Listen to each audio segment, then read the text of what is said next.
Hello friends, कैसे हैं आप सब। आशा विश्वास पूर्ण उम्मीद है मस्त होंगे, स्वस्थ होंगे, जहाँ पे भी होंगे अपनी पढ़ाई को निरंतर कर रहे होंगे। जब आंखों में अरमान लिया, मंजिल को अपना मान लिया, फिर मुश्किल क्या आसान क्या, जब ठान लिया तो ठान लिया। निश्चित ही अगर आप निरंतरता से मेहनत करते हैं, निरंतरता से अपनी पढ़ाई को करते रहते हैं, एक कंटिन्यूस रूप से अपने वे में पढ़ाई करते रहते हैं, तो एक दिन ऐसा आएगा कि आपके भी चर्चे होंगे, आपके भी जो आपने मेहनत की है वो साकार होगी।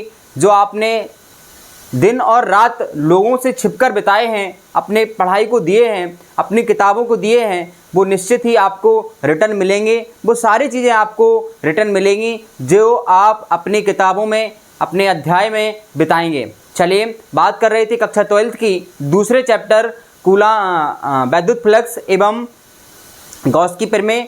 इसमें हम लोगों ने गॉस की प्रमेय के बारे में चर्चा कर ली थी कि गॉस की प्रमेय क्या होती है, क्या कहती है, और इसके साथ ही जो हम लोगों ने गॉस के नियम से कूलाम के नियम की उत्पत्ति कैसी हुई इसके बारे में चर्चा कर ली थी। आज हम जो बात करेंगे वो करेंगे जो गॉस की प्रमेय थी उसके आधार पे क्या क्या गॉस के प्रमेय के अनुप्रयोग होते हैं, गॉस के प्रमेय के अनुप्रयोग के आधार पे वैद्युत क्षेत्र की तीव्रता ज्ञात करना, ये सब चीज़ें हम लोग आज डिस्कस करेंगे इस लेक्चर में। जैसा कि आप देख पा रहे हैं, लेक्चर का नाम है, आज का टॉपिक है गॉस की प्रमेय के अनुप्रयोग। हम लोग लगभग 5 अनुप्रयोग करेंगे, 5 एप्लीकेशन करेंगे गॉस थ्योरम के, जिसमें से पहला एप्लीकेशन आज आपके सामने लिखा हुआ है। अनंत लंबाई की एक समान रूप से आवेशित एक छड़ होगी जिसके कारण हमें वैद्युत क्षेत्र की तीव्रता फाइंड करनी है कि electric intensity due to a uniform electric field due to a uniformly charged straight wire of an infinite length. एक अनंत लंबाई की विस्तारित आपकी एक कोई छड़ है, उसके कारण कितना वैद्युत क्षेत्र आता है ये आपको फाइंड करना है। किसका नियम लगा के? गॉस की प्रमेय का उपयोग करते हुए। क्वेश्चन आएगा बेटा, गॉस की प्रमेय का उपयोग करते हुए अनंत लंबी एक समान रूप से आवेशित छड़ के निकट वैद्युत क्षेत्र की तीव्रता का व्यंजक प्राप्त कीजिए। तो आपके दिमाग में सबसे पहले ये क्लिक होना चाहिए बच्चा कि हमें वैद्युत क्षेत्र की तीव्रता निकालनी है और उसमें उपयोग करना है गॉस के नियम का। तो गॉस का नियम आपको पता होना चाहिए। क्या होता है? किसी भी बंद पृष्ठ से निकलने वाला वैद्युत फ्लक्स यानी फाई उस पृष्ठ में उपस्थित आवेश का 1/ε0 गुना होता है। दूसरा वैद्युत फ्लक्स क्या होता है? फाई बराबर integration of E dot D S, यानी कि किसी भी बंद पृष्ठ का जो वैद्युत क्षेत्र का रेखीय समाकलन होता है, पृष्ठीय समाकलन होता है, उसे हम लोग कहते हैं आपका वैद्युत फ्लक्स। फाई बराबर ई डॉट डी एस। ठीक है, इतनी बात हम लोग कर चुके हैं, उसका हम लोग आज यहाँ पे यूज करेंगे। गॉस की प्रमेय फाई बराबर Q/ε0 और फाई बराबर integration of E dot D S, इसका हम आज यूज करने वाले हैं। सबसे पहले कोई भी डेरिवेशन जब हम करते हैं तो इसकी स्ट्रेटजी हमारे पास होनी चाहिए। स्ट्रेटजी ये है कि जो डेरिवेशन बोल रहा है सबसे पहले वो काम करना है हमें। क्या बोल रहा है? वो कह रहा है कि अनंत लंबाई की एक छड़ लेनी है। अच्छा बेटा, और सुनिए कुछ बातें जो इस आने वाले जो भी डेरिवेशन है उसमें काम आएगी। पहला इसमें जो काम आने वाला पॉइंट है वो है गॉसियन सरफेस। क्या है? गॉसियन पृष्ठ। इसके बारे में थोड़ी सी चर्चा कर ले रहे हैं क्योंकि हर जगह पे ये काम आएगा। गॉसियन पृष्ठ। गॉसियन पृष्ठ क्या होता है? गॉसियन पृष्ठ एक काल्पनिक पृष्ठ होता है। ये गॉसियन पृष्ठ क्या होता है? एक काल्पनिक पृष्ठ होता है। सर ये क्यों बनाया गया? इसका काम बेटा वैद्युत क्षेत्र की तीव्रता ज्ञात करने के लिए किया जाता है। जब हम गॉस की प्रमेय लगाते हैं, गॉस की प्रमेय बेटा तभी अलाउ हो सकती है 2 कंडीशन में। पहली कंडीशन कि हमारे पास एक बंद पृष्ठ होना चाहिए, तभी गॉस की प्रमेय लग सकती है, क्योंकि गॉस की प्रमेय बंद पृष्ठ के लिए लागू होती है। तो उस पृष्ठ को हम लोग गॉसियन पृष्ठ कह देते हैं, जो बंद पृष्ठ हम लोग बनाते हैं, जनरली मानते हैं। ठीक है, पहला काम ये हो गया कि गॉस की प्रमेय लगाने के लिए हम लोग पृष्ठ का यूज करते हैं, जैसे गॉसियन पृष्ठ हम लोग जनरली कह देते हैं। गॉसियन पृष्ठ हम उस पॉइंट से खींचते हैं जहां पे हमें वैद्युत क्षेत्र की तीव्रता फाइंड करनी है। दूसरा पॉइंट जो है गॉसियन सरफेस के लिए वो ये है बेटा कि हम उस पॉइंट से गॉसियन पृष्ठ खींचते हैं जिस पॉइंट पर हमें वैद्युत क्षेत्र की तीव्रता फाइंड करनी है। तीसरा पॉइंट ये है कि गॉसियन सरफेस जो होता है वो एक सिमेट्रिक के आधार पे हम लेते हैं। जैसे अगर हमारे पास कोई वायर है, कोई लंबी छड़ है, गोलाकार है तो या बेलनाकार है, तो हम वैसा ही बेलनाकार क्या खींचेंगे? गॉसियन पृष्ठ खींचेंगे। और अगर हमारे पास कोई चीज़ ऐसी है, सर्कल वाली है, सेल वाली है, स्पेरिकल है, तो स्पेरिकल गॉसियन पृष्ठ खींचेंगे। कोई हमारे पास प्लेट है तो प्लेट जैसे, मतलब जिस तरीके के हमारे पास चीज़ें होंगी उसी हिसाब से हम क्या खींचेंगे? गॉसियन सरफेस खींचने वाले होते हैं। ठीक है बच्चा, तो गॉसियन सरफेस के बारे में आप समझ चुके हैं कि गॉसियन पृष्ठ किसके लिए यूज होता है? आपका जो हम लोग वैद्युत क्षेत्र की तीव्रता ज्ञात करते हैं उसमें काम आता है। और गॉसियन सरफेस एक काल्पनिक पृष्ठ होता है, उस जगह से खींचते हैं जहां पर हमें वैद्युत क्षेत्र की तीव्रता फाइंड करनी है। ठीक है, क्योंकि बंद पृष्ठ होगा तभी वैद्युत फ्लक्स निकल पाएगा, तो जो बंद पृष्ठ होता है उसको हम लोग जनरली गॉसियन पृष्ठ बोल देते हैं। ठीक है बच्चा, चलिए आगे अब हम चलते हैं डेरिवेशन पर। डेरिवेशन का नाम है एक समान लंबाई की एक समान रूप से आवेशित छड़। तो आपको क्या करना है, एक छड़ बनानी है जो अनंत लंबाई की है बच्चा। कैसी है, अनंत लंबाई की। तो हम एक छड़ बना ले रहे हैं बच्चा, ये लीजिए आपके सामने एक छड़ बना दे रहे हैं। ये छड़ हो गई आपकी अनंत लंबाई की, अनंत लंबाई की एक समान रूप से आवेशित छड़ है। तो हमने ये छड़ बना ली, आपकी एक छड़ बना ली है जो कैसी है बेटा, अनंत लंबाई की है और एक समान रूप से आवेशित है। मान ली इसको हमने प्लस चार्ज दे दिया।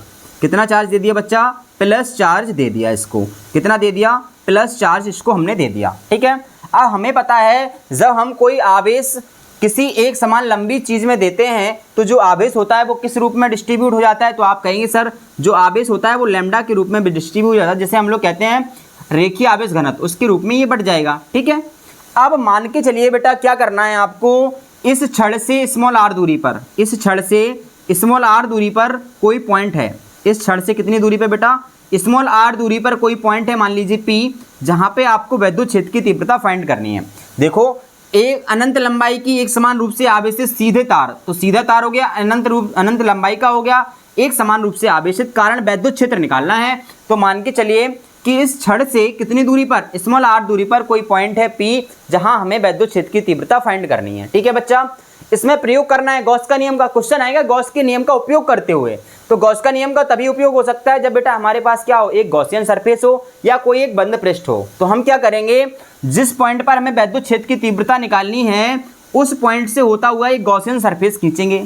गॉसियन सरफेस कैसा खींचेंगे, अब हमारे पास बेटा एक छड़ है, क्या है, ये छड़ है। अब छड़ अगर अपने पास है तो छड़ की शेप कैसी है, बेलनाकार है कि नहीं है। तो हम क्या करेंगे, इस छड़ के अंदर इस जो छड़ है उसके बाहर हम क्या खींचेंगे, गॉसियन पृष्ठ खींचेंगे। वो भी कैसा, आपका जो गॉसियन सरफेस होगा वो बेलनाकार होगा, सॉरी हाँ बेलनाकार होगा, इस पॉइंट से होता हुआ। तो हम इस पॉइंट से होता हुआ एक काल्पनिक गॉसियन पृष्ठ खींच दे रहे हैं, अनंत लंबाई का खींचेंगे, लेकिन हम जनरली एल लंबाई इसको लेके चलेंगे। कितना लेके चलेंगे, एल लंबाई हम इसकी लेके चलेंगे। तो ये आपका एक गॉसियन सरफेस हो गया, ये आपका एक गॉसियन सरफेस हमने खींच लिया। क्या खींच दिया बच्चा, एक गॉसियन सरफेस आपका हमने यहाँ पर आपका बना लिया है। जी आपका हमने क्या बना दिया, एक गॉसियन सरफेस बना दिया, जिसकी लेंथ कितनी है बच्चा, इसकी जो लेंथ लेके चल रहे हैं हम मान के चल रहे हैं वो है स्मॉल एल। कितनी है बेटा, स्मॉल एल है। इस साइड हम लिख दे रहे हैं इसकी लंबाई कितनी है, स्मॉल एल है। जो गॉसियन सरफेस आपने खींचा है, जो पृष्ठ आपने खींचा उसकी लंबाई एल है। अब जे इस पॉइंट पर हमें तीव्रता निकालनी है, तो इस पॉइंट से ये आर है, तो निश्चित है ये इसकी क्या बन जाएगी बेटा, त्रिज्या बन जाएगी कि नहीं बन जाएगी, स्मॉल आर त्रिज्या बन जाएगी, सेम यहाँ पे त्रिज्या बन जाएगी। बोलिए हाँ या ना। ठीक है सर, इतना काम आपने कर लिया है। अब काम करने के लिए हमें बनाना है, क्या लगाना है, गॉस की प्रमेय। और गॉस की प्रमेय लगाने के लिए हमें निकालना होगा वैद्युत फ्लक्स। क्या निकालना होगा बच्चा, वैद्युत फ्लक्स। तो वैद्युत फ्लक्स निकालने के लिए पहले हम यहाँ पे क्या कर रहे हैं, जो सरफेस है आपका, देखिए अगर कोई आपके पास, मान लीजिए हम ऐसा कर रहे हैं आपके सामने, ये मान लीजिए ये थोड़ी देर के लिए, वैसे बेलन तो नहीं है लेकिन एक थोड़ी देर के लिए मान ले रहे हैं कि बेलन है। क्या है बच्चा, बेलन है। तो बेलन है, तो बेलन का मतलब क्या है, ये एक सरफेस है इसका ऐसा ऐसा घुमावदार, जिसको हम लोग क्या कह रहे हैं बेटा, बक पृष्ठ कहेंगे। और ये वाला जो सरफेस है ये क्या कहेगा, आपका समतल पृष्ठ, और ये भी क्या है आपका समतल पृष्ठ। तो जो फ्लक्स निकलेगा, इसके अंदर आवेश है, ये आवेश, तो आवेश से निकलने वाला फ्लक्स, तो आवेश से कहां से फ्लक्स निकलेगा, एक तो इस वाले पृष्ठ से फ्लक्स निकलेगा बेटा, और एक पृष्ठ इस साइड से और एक इस साइड से। तो हम क्या कह रहे हैं, हम ये कह रहे हैं आपसे कि अपने पास यहाँ पे तीन पृष्ठ हैं। एक ये सरफेस हो गया S1 ऊपर वाला जो हमने आपको बताया है, ये एक नीचे वाला हो गया और एक बीच वाला। ये वाला जो सरफेस है ये क्या हो गया, S2, और ये जो नीचे वाला सरफेस है वो S3 है। ठीक है, तीन सरफेस से फ्लक्स निकलेगा। ठीक है, अब सुनते जाइए। प्लस आवेश के कारण जो वैद्युत क्षेत्र की तीव्रता होती है बच्चा, अगर हम इसमें छोटा सा क्षेत्रफल ले लें, क्या ले लें, यहाँ पे बिंदु P है, यहाँ पर एक छोटा सा क्षेत्रफल ले लें, वो क्या है, ds। ये जो क्षेत्रफल है वो ds है। हमने आपको बता रखा है कि क्षेत्रफल को हमेशा कहाँ खींचते हैं, बाहर की ओर, बाहर की ओर। तो ये जो यहाँ पर कोई क्षेत्रफल लिया, इसका सदिश कहाँ होगा, बाहर की ओर होगा। तो ये आपका सदिश हो गया यहाँ पे बाहर की ओर ds, थोड़ा सा ds वेक्टर। प्लस आवेश के कारण बिंदु P पर जो तीव्रता होगी वो बाहर की ओर होगी E। इन दोनों के बीच में एंगल क्या बनेगा बेटा, 0। क्योंकि जिस डायरेक्शन में ds है मतलब क्षेत्रफल है उसी डायरेक्शन में क्या है आपका e है, तो दोनों के बीच में एंगल क्या बन जाएगा। ठीक है, अब हम ऊपर से फ्लक्स निकालेंगे। ऊपर से अगर फ्लक्स निकालेंगे तो यहाँ पे हम अगर छोटा सा क्षेत्रफल ले लें, मान लीजिए ये आपने क्षेत्रफल ले लिया, ये हमने कोई छोटा सा क्षेत्रफल ले लिया, तो क्षेत्रफल में ऊपर की ओर खींचेंगे क्षेत्रफल, तो ये आपका ds हो गया। और प्लस आवेश के कारण वैद्युत क्षेत्र की तीव्रता कहाँ होगी बाटा, बाहर, इधर को बाहर की ओर E होगी कि नहीं होगी। ऐसी सेम कहानी, नीचे से फ्लक्स निकलेगा तो हम नीचे से एक छोटा सा क्षेत्रफल ले रहे हैं, कितना ds, और वैद्युत क्षेत्र यहाँ पे इसके कारण वैद्युत क्षेत्र की तीव्रता इधर को होगी E। तो इधर हम देख पा रहे हैं नीचे वाले पृष्ठों के लिए जो एंगल बन रहा है वो 90 बन रहा है। समतल पृष्ठ के लिए यहाँ पे भी थीटा कितना बन रहा है 90। इतनी बात क्लियर हो गई हो तो हमें बता दीजिए आप। इतना डायग्राम आपको अगर क्लियर हो गया हो तो हमें बता दीजिए एक बार। ठीक है सर, इतना हमें क्लियर है एकदम से, इतना सभी लोगों को एकदम से क्लियर होगा। चलिए अब हम जानते हैं कि क्या प्रोसेस हमें करनी है। हमें प्रोसेस ये करनी है बेटा, पहले हमें फ्लक्स निकालना है। सबसे पहले तो हमें लिखना है, तो लिखने की जो स्ट्रैटेजी है वो हम आपको बता दे रहे हैं। क्या आपने किया है वही आपको लिखना है, जो आपने बनाया है वही आपको लिखना है, इसमें लिखने की कोई अलग से स्ट्रैटेजी नहीं है। ठीक है, पहले हम लिख ले रहे हैं, क्या लिख ले रहे हैं बेटा, माना अनंत लंबाई की एक समान रूप से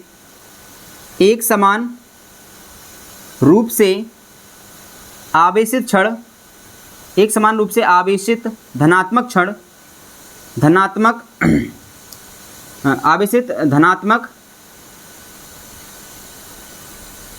सीधा तार है। क्या है, सीधा तार है, सीधा तार है। इस तार से स्मॉल r दूरी पर, इस r से स्मॉल r दूरी पर बिंदु P है जहां हमें वैद्युत क्षेत्र निकालना है, जहां हमें वैद्युत क्षेत्र ज्ञात करना है। वैद्युत क्षेत्र ही तो निकालना है बेटा, वैद्युत क्षेत्र ज्ञात करना है। पॉइंट पता चल गया, वैद्युत क्षेत्र ज्ञात करना है। ठीक है, फिर क्या किया आपने, उस P से होता हुआ R त्रिज्या का एक क्या खींचा बेटा, बेलनाकार गॉसियन पृष्ठ खींचा। अब हमने क्या किया, अब हमने माना, क्योंकि हमें गॉस की पिरामिड लगानी है और गॉस की पिरामिड तभी लागू हो सकती है जब अपने पास क्या हो, एक बंद पृष्ठ हो। तो हमने क्या किया, अब माना R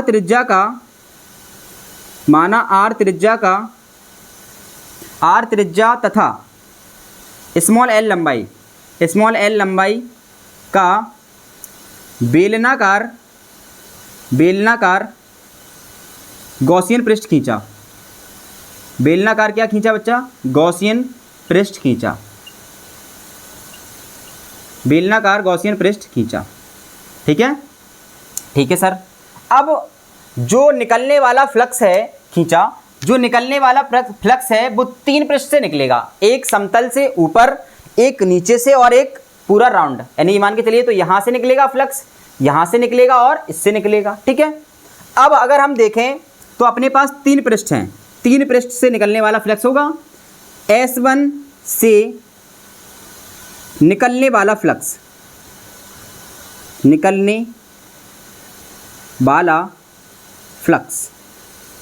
इसको हम लोग निकलने वाला फ्लक्स क्या हो जाएगा बच्चा, अगर हम फाई लेके चलें, क्या लेके चलें, फाई, तो इंटीग्रेशन ऑफ बंद इंटीग्रेशन लगाएंगे। क्या लगाएंगे, बंद क्यों लगा रहे हैं, क्योंकि जो पृष्ठ है वो बंद है, इसलिए हमने इसको बंद इंटीग्रेशन करेंगे। पूरा जब लिखेंगे तो क्या लिखेंगे बेटा, आपको पता है इंटीग्रेशन क्या होता है, E और ds इंटीग्रेशन ऑफ, ये आपका फ्लक्स की डेफिनेशन है कि किसी भी बंद पृष्ठ का जो वैद्युत क्षेत्र का रेखीय समाकलन है वो उसके से निकलने वाले वैद्युत फ्लक्स के बराबर होता है। अब अगर हम यहाँ पे बात करें S1 के लिए तो थीटा बराबर क्या है, 90, मतलब वैद्युत क्षेत्र और क्षेत्रफल वेक्टर के बीच कितना कोण बना है, 90 डिग्री। तो यहाँ पे जब हम ऐसे लिखेंगे फाई बराबर फाइनली, तो क्या आ जाएगा, integration of E ds cos 90। जब डॉट प्रोडक्ट खेलते हैं तो cos के साथ आता है 90 डिग्री, और सबको पता है बेटा cos 90 की वैल्यू कितनी होती है, cos 90 की वैल्यू होती है सर 0, तो cos 90 0, तो ये फ्लक्स कितना निकलेगा बेटा, φ1 लिख ले रहा है इसको, φ1 बराबर 0 हो जाएगा। क्या हो जाएगा, 0। ये इक्वेशन फर्स्ट। बोलो इतनी बात क्लियर है क्या आपको, हाँ सर। इसी तरीके से अगर हम सेकंड की बात करें, S2 से निकलने वाला फ्लक्स, निकलने वाला फ्लक्स से। इसी प्रकार क्या हो जाएगा बच्चा, इसी प्रकार में वहां पर भी देखो बेटा, ई की डायरेक्शन इधर, ds की डायरेक्शन नीचे, तो इनके बीच में एंगल क्या बना 90, तो यहां से भी फ्लक्स कितना निकलेगा, S3 से बात कर रहे हैं पहले बेटा, S3। तो ये जो φ2 हो जाएगा वो क्या हो जाएगा बच्चा, 0 हो जाएगा कि नहीं। एक क्वेश्चन सेकंड, जो सेकंड सरफेस है S3, ये नीचे वाला दोनों समतल समतल ले लिए, ठीक है, ये समतल पृष्ठ है। कैसे हैं बच्चा, समतल, समतल पृष्ठ, और ये भी क्या है आपका, समतल है, समतल पृष्ठ, ठीक। दो से फ्लक्स निकल आया सर, निकल आया कि नहीं। अब हमें क्या करना है, तीसरे सरफेस से और निकालना है फ्लक्स। बक पृष्ठ से कितना निकलेगा, तो आप ये कहेंगे सर बक पृष्ठ से जो फ्लक्स निकलेगा वो निकलेगा जरूर कितना, देखते हैं कितना निकलेगा। यहाँ पर हम लिख रहे हैं तीसरे पृष्ठ से कितना निकलेगा, तीसरा पृष्ठ मतलब S2, S2 सरफेस से, S2 पृष्ठ से निकलने वाला फ्लक्स, से निकलने वाला फ्लक्स क्या हो जाएगा बच्चा, φ3 बराबर इंटीग्रेशन ऑफ, बंधन इंटीग्रेशन E डॉट ds, ठीक है। तो φ3 कितना हो जाएगा बच्चा, हम देख रहे हैं S3 के लिए, सॉरी S2 के लिए, S2 के लिए जो थीटा होगा किन किन के बीच, S और E के बीच, तो क्या बन रहा है थीटा 0 डिग्री। इसलिए यहाँ पर जब लिखेंगे integration of E dot ds cos 0, और cos 0 की वैल्यू कितनी होती है बेटा, cos 0 की वैल्यू होती है सर 1, तो cos 0 1 हो जाएगा। तो φ3 कितना निकलेगा, फाइनली E को बाहर ले रहे हैं, E into integration of ds, यही तो आएगा बेटा, बोलो हाँ या ना। हाँ सर, ये आपका समीकरण सेकंड हो गया सॉरी। अब हम क्या करें, ये जो आपका देखिए बेटा, ये बेलन है ना, और बेलन का ये वक्रपृष्ठ है, तो ये जो आप पे जो इंटीग्रेशन लिखा है ds, ये क्या है, इस थोड़े सा सरफेस लिया था तो उसका क्षेत्रफल है। अब इस पूरे का क्षेत्रफल अगर हम लिखें तो वक्रपृष्ठ का क्षेत्रफल क्या होता है बेलन का, 2πrl, यही होता है। तो जब हम यहाँ पे ds की जगह पे हम शिफ्ट करेंगे, φ3 इक्वल क्या हो जाएगा, E इंटू इसकी जगह पे 2πrl, ये 2πrl कहाँ से लिख दिया, इंटीग्रेशन ऑफ जो ds है वो क्या बता रहा है,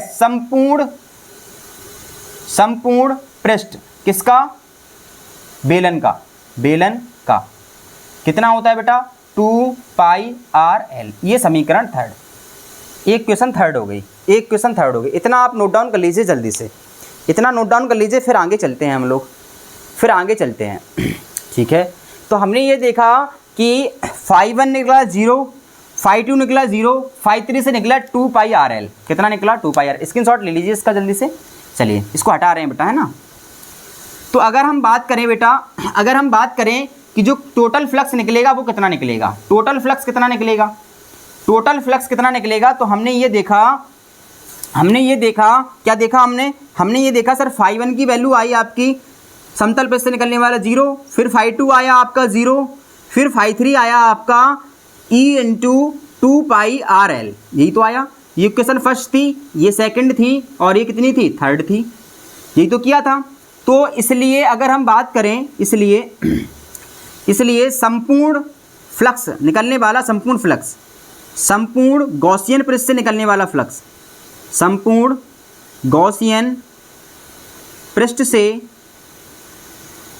निकलने वाला फ्लक्स, निकलने वाला फ्लक्स, संपूर्ण गॉसियन पृष्ठ से निकलने वाला फ्लक्स क्या हो जाएगा बच्चा, फाई बराबर टोटल फाई कितना हो जाएगा, φ1 प्लस φ2 प्लस φ3, तीनों का फ्लक्स ऐड कर देंगे तो टोटल फ्लक्स पता चल जाएगा कितना निकलेगा। तो फाइनली क्या हो जाएगा ये आपका फाई बराबर φ1 0 plus 0 plus E into 2πrl, E into 2πrl, ठीक है बच्चा। तो फाई बराबर आपका जो फाइनली निकला वो निकला E इंटू 2πrl, ये समीकरण फोर्थ, ये समीकरण क्या हो गया, फोर्थ, समीकरण फोर्थ हो गया। अभी हमने गॉस की प्रमेय तो यूज ही नहीं की, जबकि हमसे क्या रहा था, वो गॉस की प्रमेय का उपयोग करते हुए, तो हम क्या करें, गॉस की प्रमेय लगा दे रहे हैं। अब बाई गॉस थ्योरम, गॉस की प्रमेय से, गॉस की प्रमेय से, गॉस की प्रमेय से, गॉस की प्रमेय क्या कहती है बच्चा, गॉस की प्रमेय कैसी, किसी बंद पृष्ठ से निकलने वाला फ्लक्स, उसमें उपस्थित आवेश यानी Q का एप्सिलॉन नॉट गुना होता है। ये समीकरण आपका सेकंड हो गया, सॉरी फोर्थ के बाद फिफ्थ हो गया, ये क्या हो गया फिफ्थ। तो हम देख पा रहे हैं ये भी फ्लक्स निकल रहा है, ये गॉस की प्रमेय से ये भी फ्लक्स निकल रहा है। तो दोनों फ्लक्स कैसे हैं, इक्वल इक्वल, ये भी फाई की वैल्यू, ये भी फाई की वैल्यू, भैया भैया हो गए। तो दोनों को बराबर कर दे रहा समीकरण फोर्थ व फिफ्थ से, समीकरण फोर्थ व फिफ्थ से क्या हो जाएगा बच्चा, E इंटू 2 पाई RL बराबर Q अपॉन एप्सिलॉन नॉट। इतनी बात सबको एकदम से क्लियर हो गई होगी। अब निकालना क्या है आपको, वैद्युत क्षेत्र, वैद्युत क्षेत्र ही तो निकालना है। तो वैद्युत क्षेत्र निकालने के लिए आप क्या करेंगे, E की वैल्यू चाहिए तो इसको इस साइड ट्रांसफर कर दे रहा है। E बराबर क्या हो जाएगा 1/2 पाई एप्सिलॉन नॉट Q बटे JL और ये R, ठीक है। इतनी बात क्लियर है क्या आपको, बताइए। हाँ सर। इसकी बात करें तो ये क्या देगा बेटा, आपको सबको पता है रेखीय आवेश घनत्व लैम्डा बराबर होता है Q बटे L, होता है कि नहीं। तो यहाँ पे हम लैम्डा लग सकते हैं। E बराबर हो गया आपका 2 पाई एप्सिलॉन नॉट और इसकी जगह पर हम लिख दे रहे आपका लैम्डा बटे R। ये आपका आ गया वैद्युत क्षेत्र की तीव्रता, एक समान रूप से आवेशित सीधे तार के कारण वैद्युत क्षेत्र, ठीक है। अब 1/4 पाई एप्सिलॉन नॉट की वैल्यू तो आपको पता नहीं रहती है, इसलिए हम लोग क्या करेंगे, समीकरण में 2 से गुणा 2 से भाग कर देंगे, 2 से गुणा 2 से भाग से। तो फाइनली जो आपका क्या आएगा, जो फाइनली तीव्रता आएगी वो क्या आएगी, देखेंगे जरा यहाँ पे देखेंगे। तो यहाँ पे हम जब 2 का गुणा 2 का भाग करेंगे तो E बराबर क्या आ जाएगा बच्चा, E बराबर आ जाएगा 2 का नीचे भाग कर रहे हैं तो 4 बन जाएगा, ऊपर 2 का भाग करेंगे तो 2 लैम्डा बटे R हो जाएगा। ये आपकी आ गई वैद्युत क्षेत्र की तीव्रता एक समान आवेशित। इसको ऐसे भी लिख सकते हैं 9 × 10⁻⁹ 9 × 2 लैम्डा बटे R। ये आपका वैद्युत क्षेत्र की तीव्रता आ गई, एक समान रूप से आवेशित लंबे तार के कारण वैद्युत क्षेत्र की तीव्रता, ठीक है बच्चा। अब हम ये देख पा रहे हैं कि एक समान रूप से आवेशित तीव्रता जो होती है वो E इनवर्सली प्रोपोर्शनल होती है किसके, R के। कैसी होती है, इनवर्सली प्रोपोर्शनल। इनवर्सली प्रोपोर्शनल का मतलब हम ये ग्राफ और बना दे रहे हैं, अभी यार ग्राफ और समझा दे रहे हैं आपको, इसके बाद इसको ओवर कर देंगे। इतना आप नोट डाउन कर लीजिए, स्क्रीनशॉट ले लीजिए फटाफट से, इतना आप नोट डाउन कर लीजिए या फिर स्क्रीनशॉट ले लीजिए। चलिए इसको हटा दें। चलिए आगे बात करते हैं बेटा कि जब हम E और R के बीच ग्राफ खींचते हैं, E और R के बीच ग्राफ खींचते हैं तो वैद्युत क्षेत्र की जो तीव्रता आई है वो क्या आई है, वैद्युत क्षेत्र की तीव्रता E व R के बीच ग्राफ, R के बीच ग्राफ, तो E की जो वैल्यू आई है वो कितनी आई बेटा, E बराबर आया है 1/4 पाई एप्सिलॉन नॉट 2 लैम्डा बटे R। तो लैम्डा का मान बिल्कुल एक समान रूप से आवेशित है, कंफ्यूज होने की जरूरत नहीं है, वो तो सेम रहेगा। ये वैल्यू बेटा कांस्टेंट होती है, ये कांस्टेंट है, तो E के साथ R का रिलेशन हो रहा है इनवर्सली। इनवर्सली होने का क्या मतलब है समझते हैं, एक चीज़ बढ़ेगी तो दूसरी घटेगी। जब हम इसके बीच ग्राफ खींचते हैं, E और R के बीच ग्राफ खींचते हैं तो देखिए बहुत ध्यान से, मान लीजिए ये बता रही है वैद्युत क्षेत्र की तीव्रता E को ऊपर और ये बता रही है आपकी दूरी R। R और E में रिलेशन अगर देखा जाए तो अगर हम बहुत जनरली वाली बात करें, बहुत थोड़ा सा अगर जनरली बात करें तो ये आपकी E की दिशा होगी और ये आपका E बता रहा है, ठीक है। जब E का मान हाईएस्ट होगा तो निश्चित है R का मान क्या रहा होगा, लोएस्ट। जब E का मान थोड़ा सा बढ़ाएंगे तो R का मान क्या हो जाएगा, E घटेगा। देखो E हाईएस्ट है, जब हाईएस्ट है तो पॉइंट यहाँ रहा होगा मान लीजिए, या ही I अधिकतम है तो ये लो रहेगा, ये इधर आ जाएगा। अगर ये घटेगा तो R का मान क्या होगा, E घटेगा तो R का मान बढ़ेगा, तो R यहाँ आगे मान लो। जब E और बढ़ेगा तो इधर आ जाएगी ये तीव्रता, इधर आएगी तो इधर आ जाएगी। मतलब इस तरीके से हमें ग्राफ ऐसे मिलेगा, इंक्रीज वाला ग्राफ हमें ऐसे मिलेगा, ठीक है बच्चा। देखेंगे क्या कहानी है बहुत ध्यान से। इसकी कंडीशन इधर पे बन रही होगी तो ये बेटा यहाँ पे होगी, इसकी कंडीशन अगर यहाँ पे देखेंगे तो ये वाली कंडीशन यहाँ बनेगी, ये वाली अगर यहाँ बनेगी तो ये वाली इधर बनेगी, ये वाली पोजीशन इधर होगी तो ये वाली इधर होगी, ये वाली पोजीशन इधर होगी तो ये वाली इधर होगी। क्या मनने का मतलब है, जब E का मान ज़्यादा है तो हम देख रहे हैं R का मान कम है, E का मान और ज़्यादा है तो R का मान और कम हो गया, E का मान जब कम है तो R का मान अधिकतम है। तो यही ऐसे ही तो ग्राफ मिलेगा बेटा, बोलो हाँ या ना। तो ये ग्राफ आप नोट डाउन कर लीजिए, आपकी जो स्लोप मिलती है वो कैसी मिलती है, ऐसी स्लोप आपको मिलने वाली होती है E और R के बीच ग्राफ। ठीक है, समझ में आ गया? इतना ग्राफ नोट डाउन कर लीजिए। और ये 2000 शायद अभी रिसेंटली पूछा गया था, तो इसको आपको बहुत ध्यान से देखना है। वीडियो अच्छा लगता है तो शेयर कीजिए, दोस्तों के साथ शेयर कीजिए, पढ़ते रहिए, मस्त रहिए, छोटे बच्चों से प्यार कीजिए, बड़े लोगों का सम्मान कीजिए, अपना व्यक्तित्व इस तरीके से विकसित कीजिए कि लोग आपके साथ रहना पसंद करें। Thank you so much, all the best.